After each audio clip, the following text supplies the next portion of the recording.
Hey guys, welcome to January 2023.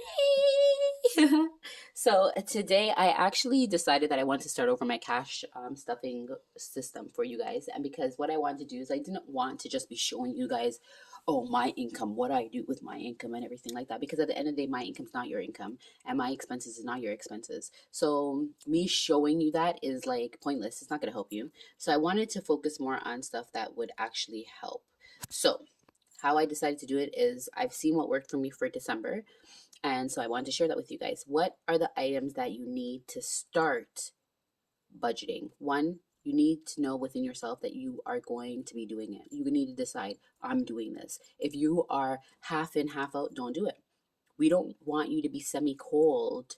You know what I mean? You got to go full force. So put your all into it, right? So if you're going to do it, say you're going to do it, commit to it. Um, and that's literally it, just having the discipline to connect to commit to it. So when I decided I was going to do this, there's some things that I started doing and I was like, yeah, I want this instead of this. So when you're doing, especially if you're going to be doing the cash, you have to decide what system you're going to do. What system are you going to do? So I'm doing the cash stuffing system. So when I decided I was going to do the cash stuffing system, what I could have done, one, what I could have done is just get envelopes and just put them in the envelopes and not have a book. So that would have saved me money if I went to the dollar store and got a whole bunch of envelopes and put it in. But being a mother of 6 kids, me having loose envelopes all over the place or putting them in a drawer, they could just take it out and go and run with it. I wouldn't even realize that they're playing with an envelope because it's just a blank envelope. So that didn't work for me. So that's why I decided the book was a better option. More organized will help keep me where I need to be. This one is my variables. So variables are stuff that I can fluctuate the payments. So for example, gifts, there's no mandatoriness for that. Whatever I'm saving for the kids. We got pet care, we got miscellaneous, food, snowball debt method, life insurance, which is not monthly, car maintenance, gas, beauty, emergency fund. Yeah, so that's basically what I have in that. And then for this one, I know it's all my fixed bills. So my rent, my electricity, my hydro, my water, my insurance, my tuition, my cell phone, my internet, my credit cards. Those are for like the minimum credit cards. So like each book represents a different category. Okay, so I got these books. But again, like I said, if you want to do the cash stuffing but you don't want to get the books, you could just do envelopes. It'll be cheaper if you're really trying to work with like a tighter budget. I also got trays. I got these trays. These are sunglasses trays, and I got it because it helps me to organize. So for me, I would put things in sections when I do it. If you guys seen any of my videos before I removed them, you would have seen that this is like how I organize it. And I like to divide the 20s up by hundreds. So I'll go like 20, 1, 2, 3, 4, okay, 100, you know, 1, 2, 3, 4, 200, and put it like that. So I do have 2 of these trays because I do that, and then the bottom trays are usually for change. Okay, so that's pretty much an option. You don't need to do this. Again, the cheaper route, if you're trying to save money, would be to just use, you know, your desk, right? Like whatever, like, you know, I'm not really counting, I'm just saying, like, you could use your desk and make piles, so you don't need to buy something for that. Okay, so those are 2 things that I do, but there's cheaper routes. Just get envelopes from the dollar store and just use your desk. Don't use a divider. So that's that. Another thing that I recommend, now this one for me is a non-negotiable. I highly recommend it, is erasable pens. Because when you're doing budgeting, especially when you're forecasting your month prior and putting in estimation amounts and trying to work it, so therefore when you do get paid, you already have a guideline that you're working with, I say erasable pens are a must. They're beautiful, they're cute, and then they have the little pieces at the bottom.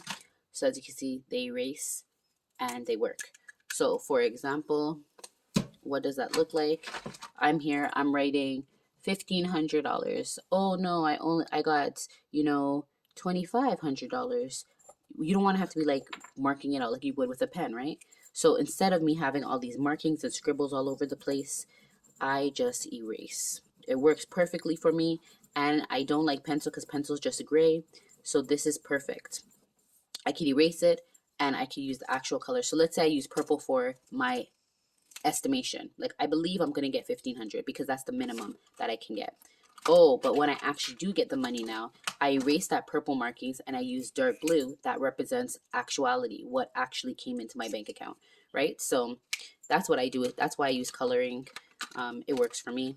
So I do highly recommend erasable pens. Erasable pens makes a difference, trust me. Okay, next I have a budget planner. You do not need a budget planner. You can definitely do this yourself. I did not have the organizational skills for budgeting before I started this, so I needed help. I needed assistance, and so I got a budget planner to help me get through that. So when you first get your budget planner, you're going to have my financial goals. It doesn't have to be this budget planner. It could be any budget planner you want. I'm just using mine as an example. Budgeting notes. Then you got actions to earn more money, actions to cut expenses. Then you got your bill tracker. So basically, you're just going to put in the months at the top. You put in the bill names at the side, and then of course you're going to put in the bill amount, the due date, and then the date you paid it. For my credit cards, I put in the total credit card due. Then I put in the minimum payment. Then the due date, and then I'll put in the date I paid it. And that's how I do my credit cards on the bill tracker. Now here you have your savings, and then the next page is going to be debt, right? So I usually have my credit card. So I'm doing the snowball effect to pay off my bills. So I'll be doing this one first, this one second, this one third, and this one fourth. That's the order. My emergency fund, as you can see, I didn't put money anywhere else because the goal for Dave Ramsey 7 baby steps, step 1 is to save $1,000 in your emergency fund. So with how I thought my money financial situation was, I anticipated that I wouldn't be able to save up this $1,000 until March of 2021, which is my birthday. So if you want to give me a gift, yes, you can. Okay, I'm just joking. But yeah, so I put down that it'll take me till March 21st. Well, I started doing this December 13th. I saved 10% of everything I got. December 13th was my first deposit. December 30th, I'm at $1,392.25. I took out the 392 because the goal was 1,000. So I took out the 392. Hold on. Sorry, my little girl woke up. So anyways, so that's so that's how I did it. So like I said, December 13th, I put it down. By the end of December, I had my $1,000. So wow, I completed that. They say, have a vision, make it plain. And that's basically what I did here. I had a vision, I made it plain, and then it's coming true, right? I've made it happened. So now I can move on to Dave Ramsey step 2, which is pay off your debt. And here's my snowball debt method, right? So, and that, just to summarize it, is pay your lowest credit card bills and then go to the next one and you roll it over. So you're going to use the minimum payment from the credit card bill that you were doing. Where am I? So let's say the minimum payment of this was $75.30 all the time. So once this credit card's paid off, I go on to my second credit card. I'm going to pay the minimum payment that they want plus $75.30.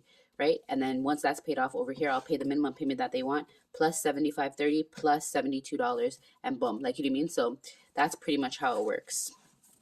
Okay. Now let me just go from there. What else is that? So bill tracker, debt tracker. Yeah. So you get your monthly income. So let me just use this. So your monthly income, you're going to fill this out. So for January, I already filled out my January with estimations. So I put what my due dates are, like what my payment dates are, where the money's coming from, and the amount that I suspect, the minimum, the absolute minimum that you can receive. Even if you get to do overtime, do not include it here until you've actually received that money.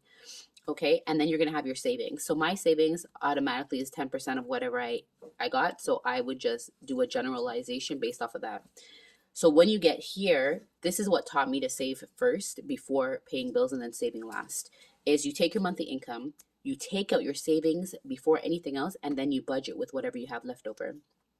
And that's how I was able to save that $1,000 in December, more than 1,000 in December, because I did this. So I highly recommend it. Monthly income, take out your savings, which is your 10%, and then your budget with whatever's there. So they have a monthly budget here. So I put all my fixed budget amounts here. So they already start you off with mortgage, electricity, gas, heating, water, sewer, phone, internet, TV, whatever. And if you have any more, you just add them on here. You put your budget amount, so what you estimate it to be based off of last month or whatever, you know. The actual, like say you got the bill saying, okay, this month is going to be this much. The actual amount that you've actually paid, and then if there was a difference. Right? So you do that. So the next thing is your daily expenses. Now you got to really be disciplined in this with me, which means like if you spend $1 on a coffee, you're writing it down here. Nothing is being spent that's not being tracked, because what you want to do at the end of the month, you're going to add up all those categories. So therefore, you know where your money's going and how much you're spending here. Do you need to cut expenses here, etc., etc. So obviously I'll use me as an example. I did everything. So I wrote down shopping, you know, It was Christmas, so I spent $1,400. Oh my goodness. Like, imagine if I saved that, right? Food, gas, savings, subscription, bills. So everything's here. Now, if you have the categories incorrect, you're going to mess up. Like, this is wrong because I had the category incorrect, right? Because when you at the end of the month, all you want to do is look for your categories and match them up. Like, oh, boom, shopping, shopping, shopping. Okay, you're adding all the shopping, shopping, shopping, shopping. Oh, you're adding all the car payments. Oh, you're adding all the bills. Oh, you're adding all the food. Like, you know what I mean? You just want to go down the list, and if you have things marked incorrectly, you're going to skip over them because they're not what you're looking for. Also, thing with daily spending is, which I'll show you guys on a blank sheet because my chicken scratch. Daily spending, when you put in your amounts, you're going to do the subtotals. So therefore, when you get to the last page, all you have to do is add up the subtotals to know where you are, and then you'll have your actual total. So this is what you're going to need, because when you get to this page, which is the last page of the month, is when you're going to fill this out, is it's going to say total monthly income, including balance from last month. So for example, if you have money rolling over from the month before, then you're going to put it here. So even if it's because it's for a January bill, right? So like right now I have, like 3,100 being rolled over into January for bills for January. So I will make sure that when I do my monthly income, it's going to include that 3,100 plus whatever I made for the month. Then your monthly savings is going to take out. So whatever you did do for savings, that's what you're going to put here. Remember, this is after the month's done. So you're not filling this out until the last day, or my preference, the first day of the new month. Total expenses, so that's where this number, when you've added up all of these subtotals and it says total, that's where that number goes, total expenses, and then you'll have balance forward to next month. So if there's any money left over, that's where you're going to put it.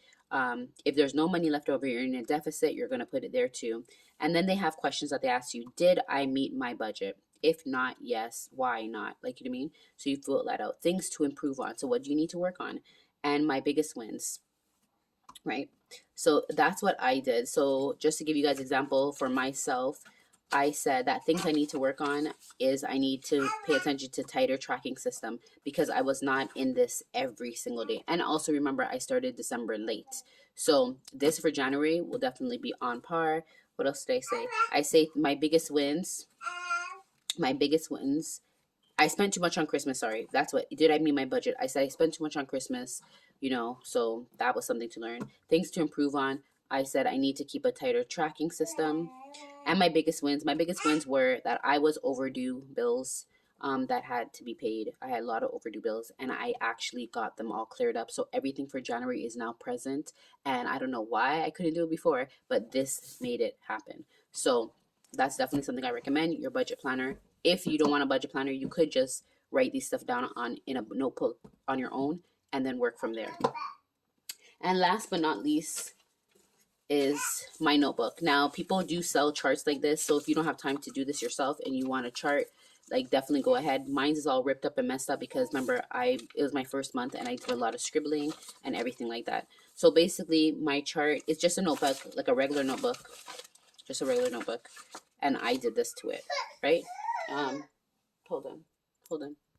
Sorry if you hear my daughter breathing, she's with me. So anyway, so what I basically did here is I put the due dates in order, and I put all the due dates here. And then I put the name of the expense here, and then I put the total of expenses here. And then what I did across here was all the paychecks that I expected to get. I put all of them there, and then I put the amounts that I expected to get. And then I would do this, I would fill this in for like the first 3 paychecks, kind of like a generalization. And then when I actually got the pay, I would then actually break it down and see, okay, where did I want things to go? How much did I get? Da, da, da. If it's less, then I change up here. If it's more, I change up here. So once I'm done all the expenses for that pay, I do the math. So I add up all the expenses, so I have the amount there. And then I take the income minus the expense, and then I see whatever's left over. Whatever's left over goes over to this page. So again, you guys can do this neater. People sell stuff like this. You can buy it. This is just what's been working for me, so I haven't switched up. This is what they call your sinking funds. I call it my variables because it's stuff that I don't necessarily have to pay towards, but I am. So that is whatever. There's no real order. It's just whatever they are. And then my total amounts. And then I have my paycheck days. And then it says the amount that was left over. And then I break that down here. So we got a lot of shopping done for Christmas, right? So that's pretty much what I do. I had started January, but I'll break this out and go over it with you guys so you guys can have a better idea. So basically what I did is I basically put all the bills in order, what they are, the amounts, whatever, etc. This is just generalization. It's not necessary. These are guessing numbers. But what I also did is I made these little rectangle boxes, and that's just to let me know that these bills have to be paid by this date. These bills have to be paid by this date. These bills have to be paid by this date. So therefore I know when I'm doing the math for all the bills, I know when they are actually due. So when I don't have to miss a day or wonder, can I roll something over? It tells me how far I can go with that, you know? So anyway, so that's it. So that's what I recommend. If you want to start getting into savings, it is literally those items. And again, you could start off with just pen, paper, and envelopes if you're going to do the cash stuffing method. I know there's other ways to save, so just figure out what works for you. All right, thank you guys so much for watching this video. I hope it really helps somebody get you started, give you a better idea of what items you may need to get started, and hopefully we can go from there. So just go ahead and give this video a thumbs up if you liked it, not if you didn't. And if you want to subscribe, definitely please do so. It is free, and we'll be posting more videos out here that will help you. So I'll show you guys the breakdown of how I decided to come up with the categories. You know, what actually making a chart like that looks like, what it takes, what I had to do, etc., etc. So we can break things down one step at a time. So therefore, you guys will be able to do what I'm doing on your own and not just be watching and maybe feeling frustrated like, where did she get these numbers from? How did she come up with this? How did this work? I'll be going through that with you. All right. Thank you so much for watching. Peace.